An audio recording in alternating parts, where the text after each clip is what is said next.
Hey, what's up? This is Jeff Staple. I'm the founder of Staple Design, a pioneering streetwear brand, a creative agency, and I'm a major sneaker connoisseur. And I'm also your host of the podcast, The Business of Hype, a show on Hypebeast Radio where I talk to creative entrepreneurs, brand builders, innovators, and we discuss the realities about the dreams that they've built.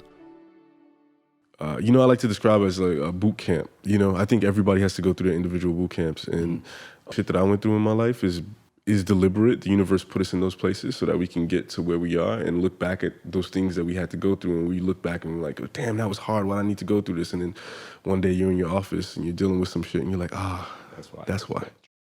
And the way we do what we do is extremely specific, and it's difficult and it's expensive. Acronym was our response to that situation.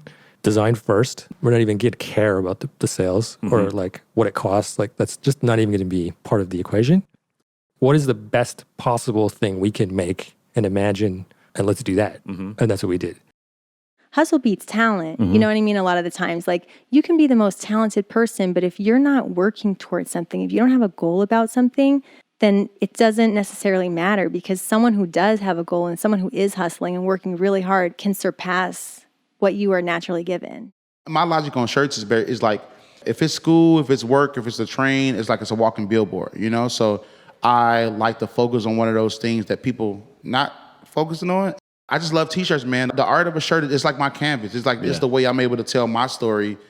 There were not that many females, especially as an Asian American as well. I'm in a boys club. Streetwear is very male-dominated industry. I always feel like in life, you have to feel uncomfortable. If you're too comfortable doing something, that's not right. Because at the end of the day, we live in a capitalistic, consumerist, white male-dominated society. You beat the system by building a system next to the system. Because if you just try to just be like, fuck the system is stronger than you. I never really got caught up in that whole rating system, Michelin stars, but that never defined what I was doing because I was so connected always to the streets through Kogi. This project and this brand and this story and narrative has not existed before from someone who's been in the sandbox, and it needs to exist. It's actually bigger than me. We then decided, wait a minute, this story, this narrative and these ideas are good enough to exist in this context. And as it hasn't existed before, there's actually a reason and a space for it to exist. Therefore, there's a purpose for it. Therefore, we should actually pursue this. But this bridge, it doesn't end. It keeps going. This bridge just keeps going. There's something on the other side, but that other side just keeps coming up. That's what's exciting. I don't know shit yet. I'm just trying to get there, Yeah. But man, I'm just trying to bring as many people along with me. Every Sunday, I sit down with an entrepreneur and get into the nitty-gritty details on how they were able to do what they do.